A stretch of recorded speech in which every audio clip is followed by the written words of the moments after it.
In this video, I'm going to show you how to engrave leather, specifically a shoe tag using an Xtool D1. So the first thing I'm going to do is import my Adobe Illustrator graphic into Lightburn.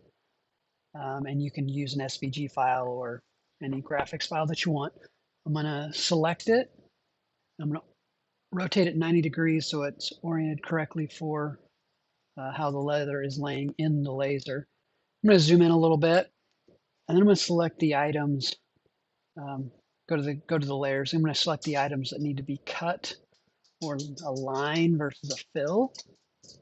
So I select those, and then I go up and I double click on the line area. And for the thin leather that I'm using, I'm going to do 20 millimeters per second with 100% power with 2 passes. And that usually works pretty well.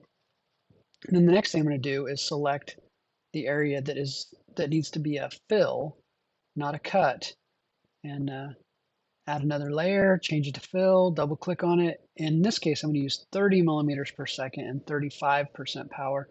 That usually gets a pretty decent engrave, not too deep, but deep enough that it looks pretty clean, and I'm just one pass in this.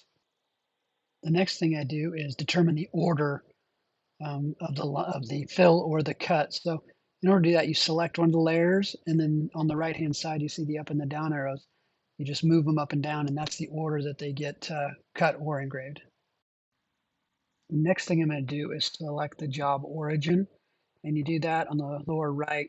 I'm going to select the lower right dot, and then you'll see this little mark. That's where you know where the laser will start when you hit the start button. And then the next step is just getting the laser head where you want it. And I turned on the dot marker so I can see. It's hard to tell in the video, but it is there so I can see exactly where it is going to start in that lower right hand corner. And then the next step is to hit the start button. And let's take a look and see how well it works. There it goes, and I won't bore you with the entire engrave, even though this is a very small one. So I'll speed it up here. And you can see the engrave is going first, and then the cut and the 2 passes are very quick, so easy peasy there.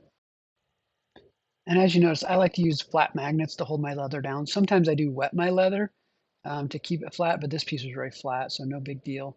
But as you can see, it's kind of hard to get a good angle on it, but the cuts are nice and clean. The engrave is really nice with my Be Kind logo there. So overall, very happy with this output.